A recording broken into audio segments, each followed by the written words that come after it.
Assalamualaikum warahmatullahi wabarakatuh. Salam sejahtera. Dalam video ini kita akan bincangkan teknik menjawab matematik SPM 2025 kertas 2, bahagian B dan bahagian C.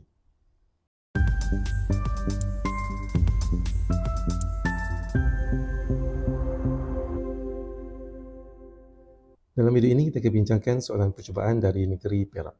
Soalan nombor 11A. Baca anda menunjukkan dua buah sisi 4 ABCD dan PQRS.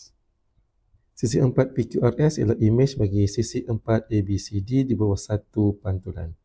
Nyatakan sudut sepadan bagi sudut PQR dan sisi sepadan bagi RS. Jadi lihat untuk soalan pertama, sudut sepadan bagi sudut PQR. Ini adalah sudut PQR. Dan sudut yang sepadannya adalah sudut DAB. Jadi jawapan kita adalah sudut DAB ataupun kita boleh tulis sudut BAD. Seterusnya adalah sisi sepadan bagi sisi RS. Di sini RS dan dia sepadan dengan sisi DC. Jadi jawapan kita adalah DC ataupun CD. Seterusnya soalan 11B. Rajah 7A menunjukkan dua pentagon EFG HI dan KLMNP dilukis pada satu satah kertas. Pentagon MNPKL ialah imej bagi pentagon EFG HI di bawah transformasi D. 1 Roman. Diberi bahawa transformasi C ialah pembesaran pada pusat M dengan faktor skala 2. Lukis imej bagi pentagon MNPKL di bawah transformasi C pada rajah 7B di ruang jawapan. Jadi kita tengok pada ruang jawapan, kita akan lukis imej bagi MNPKL, di mana transformasinya adalah pembesaran dan pusat pembesaran berada pada titik M, berada di sini. Ini faktor skalanya pula adalah 2. Jadi untuk 2, setiap sisi akan meningkat 2 kali ganda. Kita ambil sisi yang pertama, contohnya kita ambil sisi MN di sini. Asalnya adalah 2 penjuru macam ni. Jadi kita akan tambah lagi satu penjuru yang sama macam ni. Jadi akan jadi panjangnya macam ni. Iaitu meningkat 2 kali ganda macam ni. Jadi kita akan mula lukis macam ni. Itu untuk sisi MN. Jadi kita akan labelkan sebagai N tanda. Seterusnya kita ambil sisi ML. ML di sini 3 penjuru. Jadi kita akan tambah lagi 3 penjuru. Jadi kita akan sampai di sini. Jadi kita akan lukis dia di sini sampai di sini. Dan kita akan labelkan sebagai L tanda. Kemudian untuk LK pula. LK 2 penjuru macam ni. Jadi kita akan ambil 2 penjuru yang asal. Kemudian kita tambah lagi sampai di sini. Ini adalah K tanda di sini. Kemudian yang seterusnya adalah garis PK. Garis PK kita ada 2 kotak. Jadi untuk imej dia akan jadi 4. Jadi 1, 2, 3, 4 akan berada di sini untuk P tanda. Kemudian untuk sisi yang terakhir, sisi NP, kita akan terus sambung N tanda dengan P tanda. Jadi ini jawapan kita untuk soalan B, 1 Roman. Seterusnya soalan 2 Roman. Seterusnya perihalkan selengkapnya transformasi D. Jadi sebelum transformasi pembesaran, dia perlu lakukan satu transformasi sebelum besar. Jadi pada ini objek, dia akan ke sini sebagai imej. Dan kalau kita lihat antara objek dan imej, dia merupakan satu putaran. Jadi putarannya adalah putaran 180 darjah. Sebab kita ambil EFG di sini. Dia berada di atas, kemudian dia sepadan dengan KLM. Dia berada di bawah. Jadi atas dan bawah itu merupakan putaran 180 darjah. Jadi seterusnya kita akan dapatkan pusat putaran. Untuk mendapatkan pusat putaran untuk 180 darjah, kita akan sambungkan bucu yang sepadan. Sini kita akan ambil bucu yang sepadan adalah bucu F dengan L. Kita sambung. Kemudian kita pilih lagi bucu yang sepadan. Kita ambil bucu N dengan H. Dan di sini kita nampak ada titik persilangan di antara dua garis tersebut. Jadi di sini merupakan pusat putaran. Mana koordinatnya adalah 9, 3. Jadi transformasi D adalah putaran 180 darjah pada pusat 92. Seterusnya soalan B3 Roman. Diberi bahawa pentagon AFGHI mewakili satu kawasan yang mempunyai luas 30 meter persegi. Hitung luas dalam meter persegi kawasan imej bagi pentagon MNPKL. Jadi di sini kita akan dapatkan luas imej. Untuk mendapatkan luas imej, kita akan gunakan rumus luas imej sama dengan K kuasa 2 darab dengan luas objek. Jadi untuk K adalah 2 kuasa 2. Kemudian diberi kepada kita luas objek adalah 30. Jadi kita terus tekan kalkulator, kita akan dapat 120. Baiklah, seterusnya terlihat pula dari segi pemberian markah untuk soalan nombor 11A. Untuk sudut sepadan kita akan dapat 1 markah dan untuk sisi sepadan 1 lagi markah. Dan seterusnya untuk soalan 11B1 Roman, kita melukis imej, kita akan dapat 3 markah. Kemudian untuk soalan B2 Roman, ternyatakan putaran berserta dengan pusat, kita akan dapat 2 markah. Kemudian untuk soalan B3 Roman, langkah pengiraan, kita dapat 1 markah dan jawapan 1 lagi markah. Dan kita akan dapat 9 markah untuk soalan nombor 11. Seterusnya soalan nombor 12A. Diberi bahawa set semester X di antara 15 sehingga 25. X ialah integer. Set P ialah nombor perdana. Set Q gandaan 4. Set R nombor dengan keadaan hasil tambah 2 digitnya kurang daripada 7. 1 Roman. Senaraikan semua unsur bagi set P dan set R dengan menggunakan tata tanda set. Jadi kita tengok dulu untuk set P. Set P merupakan nombor perdana di antara 15 sehingga 25. Di nombor perdana kita akan bermula dengan nombor 17, 19 dan juga 23. Seterusnya untuk set R iaitu nombor dengan keadaan hasil tambah 2 digitnya kurang daripada 7. Jadi nombornya adalah 15, iaitu 1 tambah 5 sama dengan 6. Kemudian 20, jadi 2 tambah 0 dapat 2. Kemudian 21, 22, 23 dan 24. Sebenarnya untuk soalan 12A 2 Roman. Seterusnya, lukiskan merajah Venn untuk mewakili set semester, set P, set Q dan set R. Jadi di sini dia juga melibatkan set Q. Jadi kita kena senaraikan juga unsur yang ada di dalam set Q. Jadi set Q ini merupakan gandaan 4 di antara nombor 15 sehingga 25. Jadi akan bermula dengan nombor 16, 20 dan 24. Kemudian kita akan lukis untuk set semester terlebih dahulu. Kita akan buat kotak selalunya. Kita labelkan sebagai set semester. Kemudian dalam set semester ini kita ada set P, set Q dan juga set R. Jadi sebelum kita lukis, kita akan tengok dulu adakah set ini saling bertindan. Dan kalau kita tengok di sini untuk set P dengan set R terlebih dahulu, dia bertindan pada nombor 23 di sini. Kemudian kita tengok pula untuk set Q. Set Q dia bertindan dengan set R pada nombor 20 dan juga 24. Dari sini kita akan lukis P bertindan dengan R, kemudian R akan bertindan dengan Q.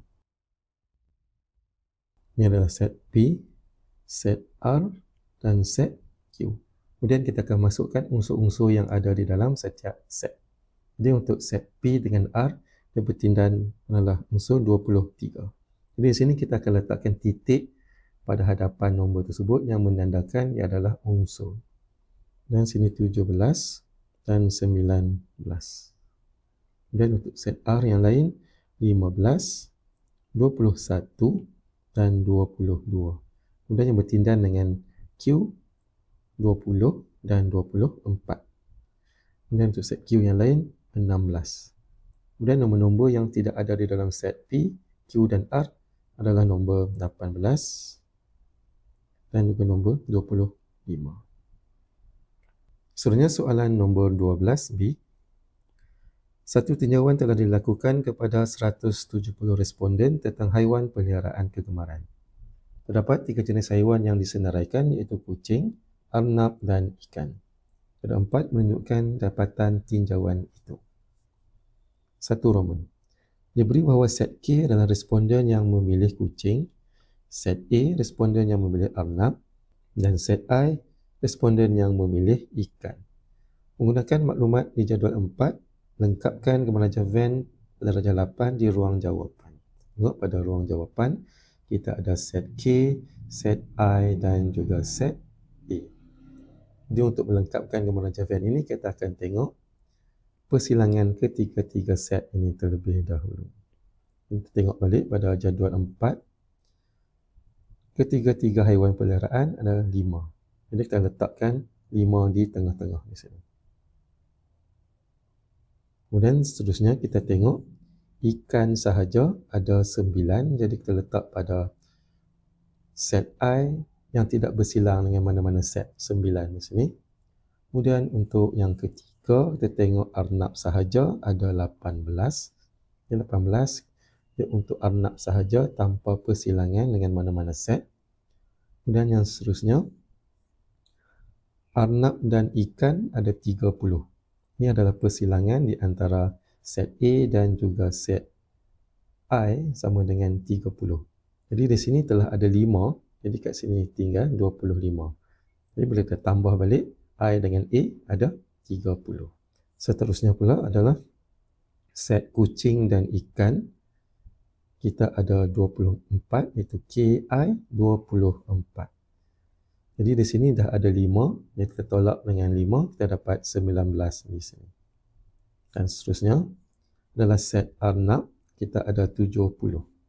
Jadi keseluruhan A ada 70. Jadi untuk dapatkan di sini, kita akan tolak dengan 5, tolak dengan 25 dan tolak dengan 18 untuk dapatkan di sini. Dan kita akan dapat 22. Kemudian yang seterusnya, yang terakhir adalah set kucing, kita ada 114, iaitu K sama dengan 114. Jadi kita ambil 114 tolak dengan 19, tolak dengan 5, tolak dengan 22, dan kita akan dapat 68. Seterusnya untuk soalan B2 Roman. Seterusnya hitung bilangan responden yang tidak memilih sebarang haiwan peliharaan. Jadi di sini dia ada 170 responden keseluruhannya. Jadi untuk menentukan bilangan yang tidak memilih sebarang haiwan peliharaan, kita akan ambil 170. Kemudian kita akan tolak dengan semua nilai-nilai yang ada di dalam gemarajah Venn kita ini. Dan kita akan dapat 4.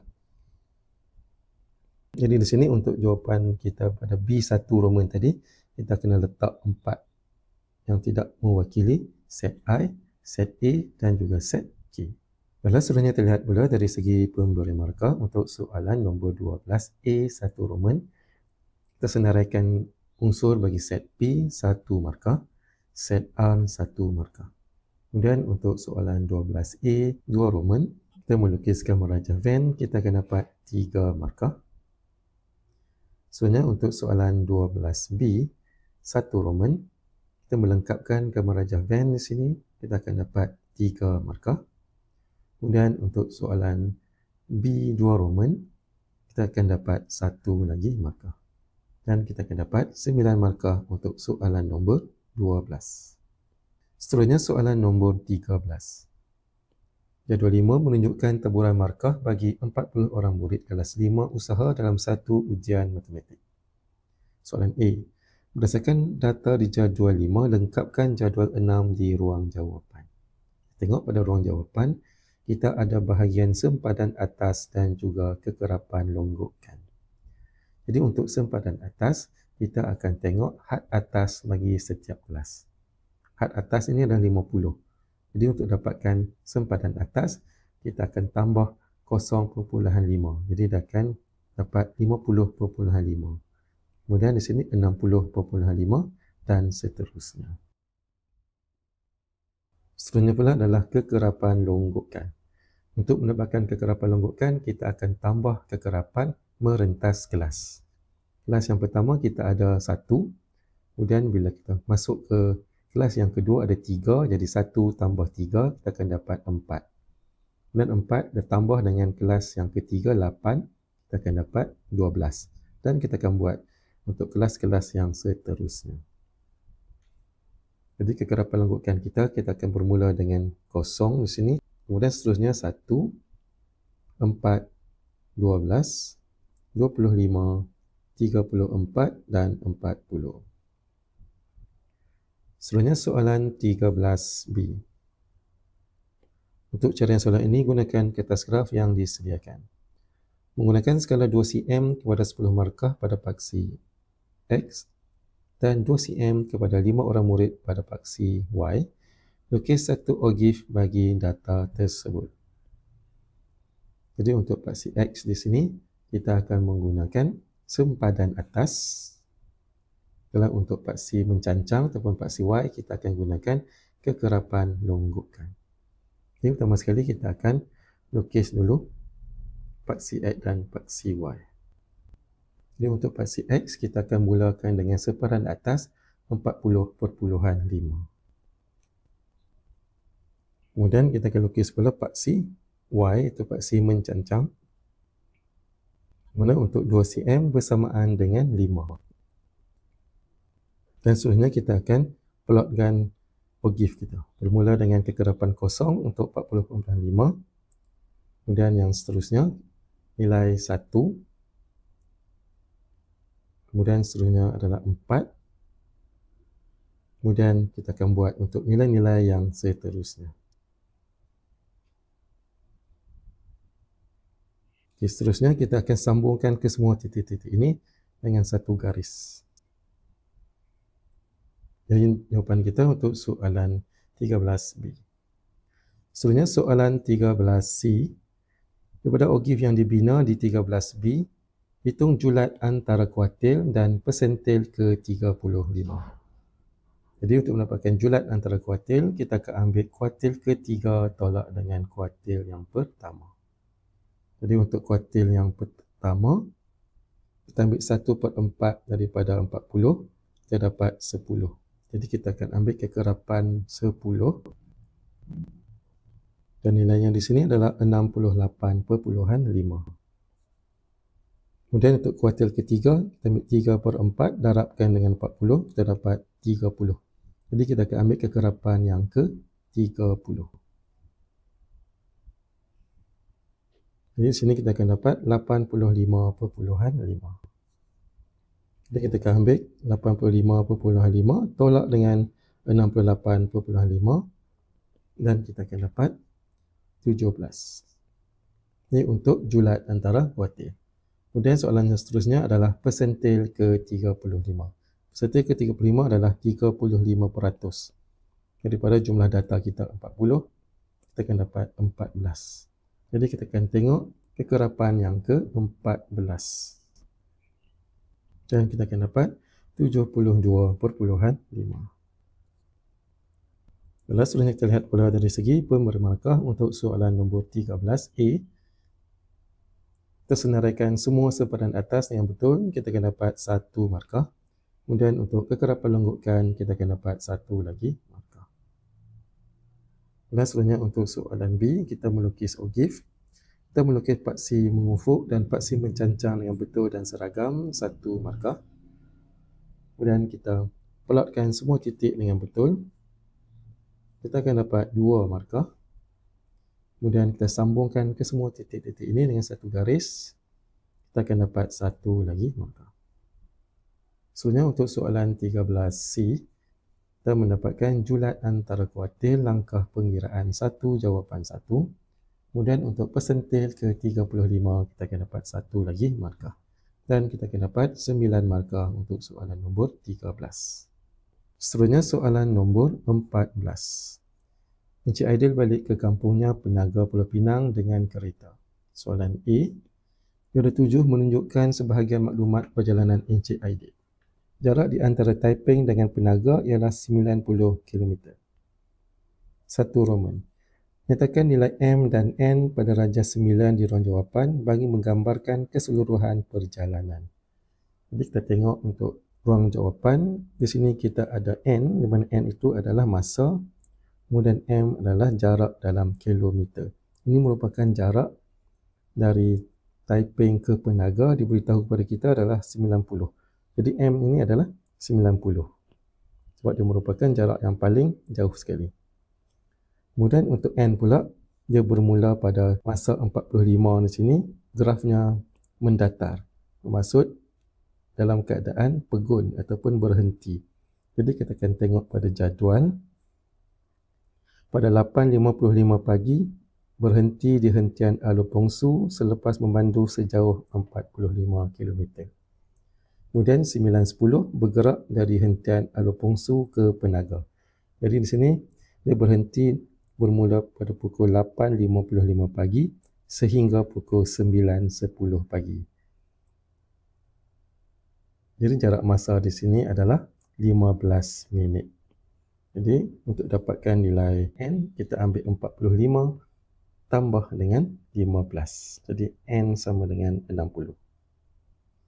Seterusnya soalan 14A 2 Roman. Nyatakan masa dalam jam kereta tersebut berada dalam keadaan pegun. Ini dalam keadaan pegun berada pada garis mendatar di sini.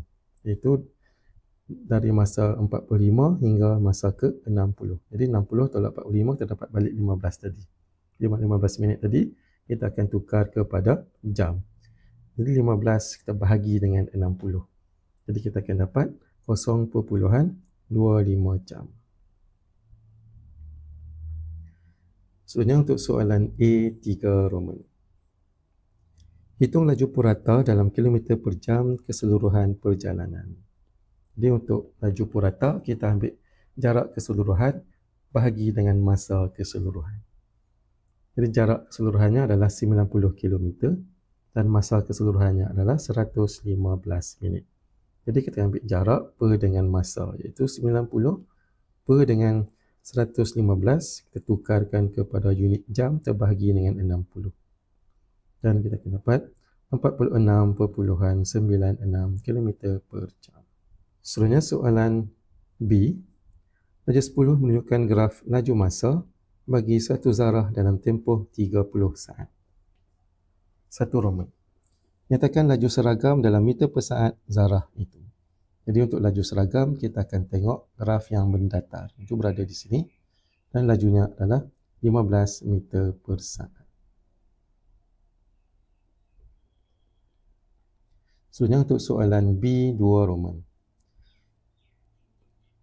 Hitung jarak perjalanan yang dilalui zarah itu dalam 20 saat yang pertama.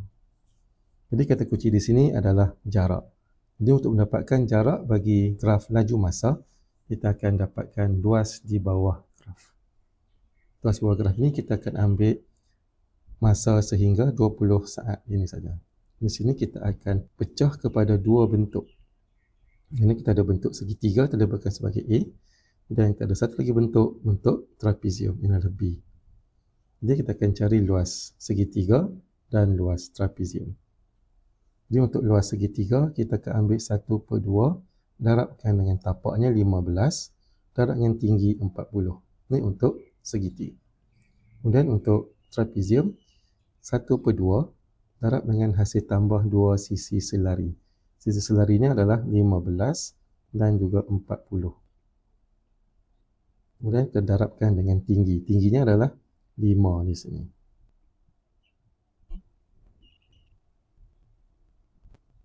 Dan kita akan dapat 437.5.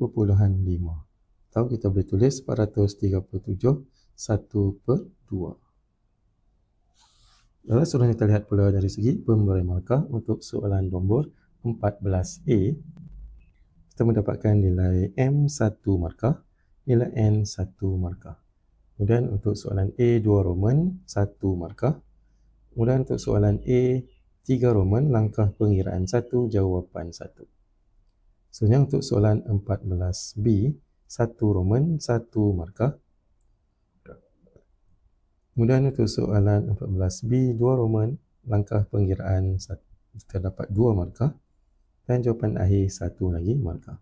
Dan kita akan dapat 9 markah untuk soalan nombor 14. Dan seterusnya terlihat soalan nombor 15. Encik Lok ingin menginsurans keretanya dengan RM90,000 untuk digunakan di Semenanjung, Malaysia. Kapasiti enjin dan NCD keretanya masing-masing ialah 1800cc dan 35%. Kedua 8 menunjukkan sebahagian pengkadaran premium bagi tarikh motor bagi polisi motor yang dikeluarkan di Semenanjung, Malaysia. Soalan A.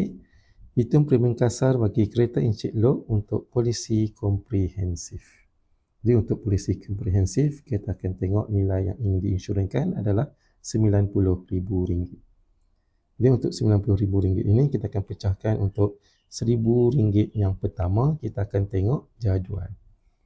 Untuk jadual kita akan tengok kapasiti enjin, itu kita akan ambil kapasiti 2,200. Kemudian untuk polisi komprehensif RM339.10. Kemudian yang seterusnya kita akan ambil baki, jadi 90 tolak dengan 1000, kita akan dapat 89. Dan 89 ini kita akan darabkan dengan kadarnya di Semenanjung, Malaysia adalah RM26. Jadi kita akan dapat RM2,314. Kemudian adalah NCD. NCD bersamaan dengan 35%. Jadi Encik Lok akan bayar 65% sahaja. Jadi kita akan tambah untuk 1000 yang pertama dan baki tadi 339.10 sen tambah 2,314 dan darabkan dengan peratusan yang perlu dibayar adalah 65%. Dan kita akan dapat RM1,724.52. Seterusnya soalan 15B. Hitung premium kasar bagi kereta Encik Lok untuk polisi pihak ketiga, kebakaran dan kecurian. Jadi untuk mendapatkan nilai bagi polisi pihak ketiga, kebakaran dan kecurian ini, kita akan ambil 75% daripada nilai polisi komprehensif yang asas tadi. Jadi kita ambil 75% darabkan dengan polisi komprehensif sebelum diberi NCD, itu 339.10 sen tambah dengan 2314. Kemudian kita kira pula untuk NCD 35%, jadi dia bayar 65%. Jadi kita darab pula dengan 65% selepas diskaun. Dan kita akan dapat RM1,293.39. Seterusnya untuk soalan 15C, hitung premium kasar bagi kereta Encik Lok untuk polisi pihak ketiga. Jadi untuk polisi pihak ketiga pula, kita akan tengok jadual. Sebab di sini ada polisi pihak ketiga. Dan kadarnya adalah RM151.20. Jadi untuk polisi pihak ketiga, kita tak membahagikan untuk 1000 pertama dan baki. Kita terus ambil kadar di dalam jadual ini. Jadi nilainya adalah RM151.20. Kemudian kita tengok pula NCD 35%. Jadi yang Encik Lok perlu bayar adalah 65%. Jadi kita darabkan dengan nilai yang perlu dibayar, iaitu 65%. Dan kita akan dapat RM98.28. Kalau seterusnya terlihat pula dari segi pemberi markah untuk soalan nombor 15A. Untuk langkah pengiraan, kita mendapatkan nilai untuk 1000 yang pertama dan baki, kita akan dapat 1 markah. Kemudian kita tambah kedua-dua nilai tersebut dan darabkan dengan nilai yang perlu dibayar setelah kita tolak NCD, kita dapat 2 markah dan jawapan 1 markah. Dan untuk soalan 15B, kita mendarabkan dengan 75%, kita dapat 1 markah. Kemudian kita masukkan unsur NCD, iaitu 65% sebagai bayaran 1 markah dan jawapan 1 markah. Kemudian untuk soalan 15C, langkah pengiraan 1 markah, jawapan akhir 1 lagi markah. Dan kita akan dapat 9 markah untuk soalan nombor 15. Selanjutnya kita masuk soalan bahagian C. Nah, dalam bahagian C, kita ada 2 soalan. Kita cuma wajib jawab satu soalan sahaja. Lihat untuk soalan 16A. Wajah 11 menunjukkan kebun buah-buahan Encik Zaid yang berbentuk pentagon ABCDE. Dia menanam pokok mangga di kawasan yang berbentuk segitiga FGI. Hitung luas dalam meter persegi kawasan berlorek. Jadi untuk kawasan berlorek, kita akan ambil luas pentagon tolak dengan luas segitiga tersebut. Jadi di sini kita tidak ada rumus khas untuk mendapatkan luas bagi pentagon. Jadi di sini kita ada segitiga kecil di sini. Kita akan dapatkan juga luas segitiga ini.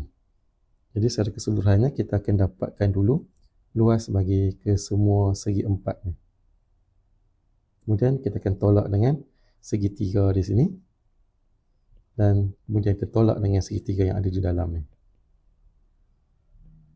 Jadi untuk panjang segi empat ini, AE adalah 16. Kemudian diberi panjang keseluruhan 26. Jadi di sini panjangnya adalah 10. Kemudian lebarnya adalah 9, diberi sini 5. Jadi baki di sini ada 4. Jadi kita akan ambil luas segi 4 secara keseluruhan 26 darab dengan 9. Tolak dengan luas segi 3 di penjuru 1/2 darab 4 darab 10. Tolak dengan segitiga yang ada di dalam 1/2 darab 4 darab dengan 14. Dan kita terus tekan kalkulator, kita akan dapat 189. Sebenarnya dari segi pemberian markah untuk soalan nombor 16A, langkah pengiraan 1, jawapan 1. Dan kita akan dapat 2 markah untuk soalan 16A. Seterusnya soalan 16B. Kedua 9 menunjukkan hasil kutipan dalam kg rambutan dan mangga di kebun buah-buahan Encik Zaid bagi tempoh seminggu.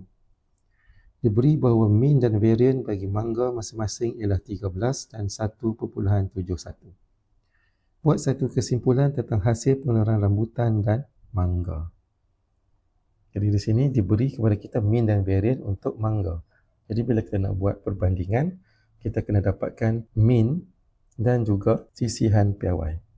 Jadi diberi kepada kita adalah mangga, jadi kita akan dapatkan pula untuk rambutan. Jadi untuk mendapatkan mean rambutan, kita akan tambah keseluruhan rambutan yang ada di sini dan kita akan bahagikan dengan 7. Dan kita akan dapat mean sama dengan 12.43. Kemudian seterusnya kita akan dapatkan pula untuk sisihan piawai bagi rambutan. Kita akan gunakan rumus sisihan piawai. Dan kita terus tekan kalkulator, kita dapat 1.67. Dan sini kita akan membuat perbandingan di antara mean dan sisihan piawai mangga dan juga rambutan. Jadi di sini diberi kepada kita adalah varian mangga 1.71. Jadi untuk mendapatkan sisihan piawai bagi mangga, kita akan punca kuasa 2 kan 1.71 ini. Jadi kita akan dapat 1.31. Jadi di sini dari segi sisihan piawai kita dapati bahawa sisihan piawai bagi mangga adalah lebih rendah berbanding dengan sisihan piawai bagi rambutan. Jadi kita boleh membuat kesimpulan bahawa pengeluaran buah mangga lebih konsisten. Sebenarnya dari segi pemberi markah untuk soalan nombor 16B, kita mendapatkan mean bagi rambutan 1 markah. Sebenarnya kita dapatkan nilai sisihan piawai bagi rambutan 1 markah. Kemudian kita dapatkan sisihan piawai bagi mangga 1 markah dan jawapan akhir 1 lagi markah. Dan kita akan dapat 4 markah untuk soalan 16B. Seterusnya kita akan terus ke soalan 16D sebab Encik Farid dan Encik Hafiz telah menghadiri satu majlis makan malam sebanyak 10 pakej percutian, 12 barangan elektrik dan 18 hamper disediakan sebagai cabutan bertuah. Encik Farid dan Encik Hafiz masing-masing memilih secara rawak cabutan bertuah pertama dan cabutan bertuah kedua. Hitung keberkalian bahawa satu roman. Kedua-dua mereka mendapat cabutan bertuah yang sama. Kalau mendapatkan cabutan bertuah yang sama ada dapat percutian, dapat barangan elektrik ataupun dapat hamper. Jadi kita tengok dulu untuk hadiahnya adalah pakej percutian. Pakej percutian ada 10, barangan elektrik ada 12 dan hamper ada 18. Jadi keseluruhannya kita ada 40. Jadi untuk pakej percutian, pilihan pertama adalah 10/40. Kemudian untuk sebutan kedua bagi Encik Hafiz pula akan dapat 9/39. Ini untuk pakej percutian. Kemudian pakej barangan elektrik ada 12 per dengan 40 darab dengan 11/39. Kemudian seterusnya hadiah yang ketiga adalah hadiah hamper. Hamper ada 18, jadi pilihan pertama dapat 18/40. Dan untuk cabutan yang kedua tinggal 17/39. Dan kita terus tekan kalkulator, kita akan dapat 22/65.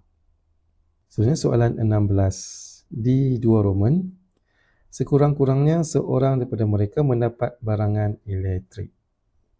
Jadi sekurang-kurangnya seorang dapat barangan elektrik adalah berlawanan dengan dua-dua tak dapat barang elektrik. Jadi kita akan ambil kebarangkalian pelengkap bagi dua-dua tak dapat barang elektrik. Jadi untuk pelengkap, kita akan ambil 1 tolak dengan kebarangkalian kedua-duanya tak dapat barang elektrik. Ini 1 tolak dengan 28/40 darab dengan 27/39. Dan kita akan dapat 67/130. Seterusnya dari segi pemberi markah untuk soalan nombor 16 di 1 Roman, langkah pengiraan 1, jawapan 1. Soalan 16 di 2 Roman, langkah pengiraan 1, jawapan 1. Jadi kita akan dapat 4 markah untuk soalan nombor 16D. Jadi secara keseluruhan kita akan dapat 10 markah sahaja untuk soalan 16 sebab kita tak ada soalan 16C di sini. Seterusnya soalan 17. Puan Syafira merupakan seorang usahawan kuih muih. Beliau mempunyai 3 buah gerai R, S dan T. 17A. Berdasarkan rajah 12, hitung jarak dalam meter antara gerai R dan gerai T jika jarak RS sama dengan 60 meter dan ST 45 meter. Jadi di sini kita tengok untuk jarak di antara gerai R dan S adalah 60. Kemudian jarak di antara S dengan T adalah 45. Dan kita kena dapatkan jarak R dan juga T. Jadi R dengan T kita tengok sini, kita akan membentuk segitiga bersudut 90 darjah. Jadi RT ini merupakan sisi hipotenus. Jadi kita akan dapatkan sisi hipotenus. Kita akan tambah kedua-dua sisi tersebut, iaitu 60/2 tambah dengan 45/2. Kemudian kita punca 2 kan, kita akan dapat 75 meter. Seterusnya dari segi pemberi markah untuk soalan 17A, langkah pengiraan 1, jawapan 1. Dan kita akan dapat 2 markah untuk soalan 17A. Seterusnya soalan 17B, rajah 13 menunjukkan bilangan pak donat yang ditempah oleh pelanggan Puan Syafira. 1 Roman, hitung sisihan PY bagi data tersebut. Jadi untuk dapatkan sisihan PY, kita kena dapatkan dulu nilai min. Jadi untuk nilai min, kita akan tambah bahagi dengan 5. Dan kita akan dapat 16. Kita akan gunakan rumus sisihan PY. Kemudian kita terus tekan kalkulator di sini. Dan kita akan dapat sisihan PY adalah 4.75. Seterusnya soalan 17B 2 Roman.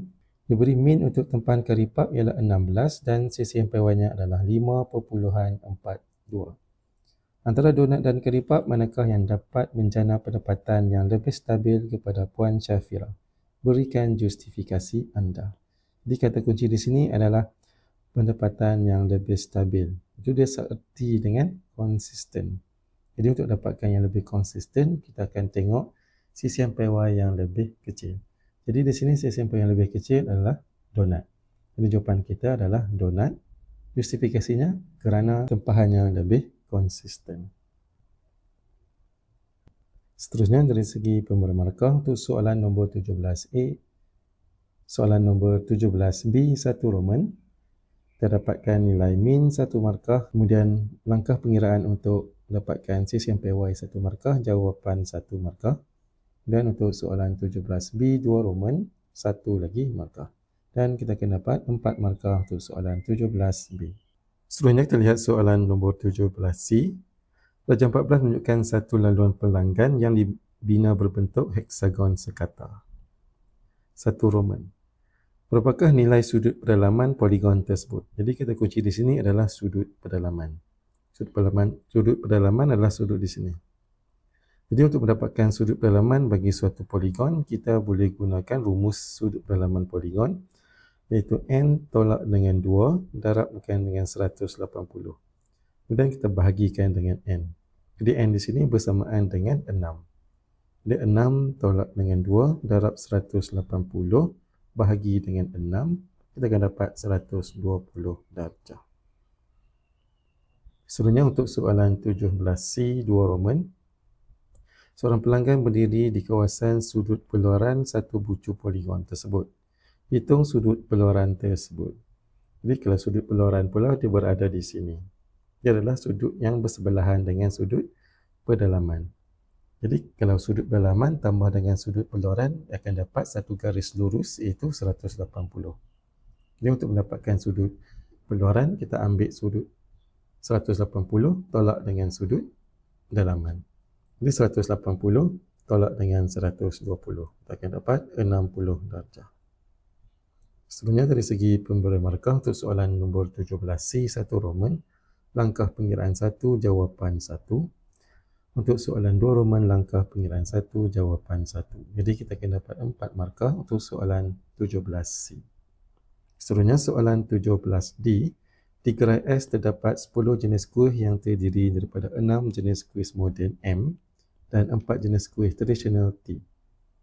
2 jenis kuih dipilih secara rawak satu persatu daripada bekas tersebut tanpa pengembalian. Soalan 1 Roman. Lengkapkan pengajaran pokok di ruang jawapan untuk menunjukkan semua kesudahan yang mungkin. Ini terlihat pada ruang jawapan, kita ada gambar rajah pokok, pilihan pertama dan pilihan yang kedua. Jadi untuk pilihan pertama, untuk kuih moden 6/10. Kemudian untuk kuih tradisional adalah 4/10. Dan untuk pilihan kedua, untuk kuih moden, setelah dia pilih satu kuih moden, dia akan berkurang 1, jadi 5/9. Kemudian yang seterusnya, pilihan pertama adalah kuih tradisional, jadi pilihan yang kedua untuk moden ada 6/9. Seterusnya untuk soalan D2 Roman.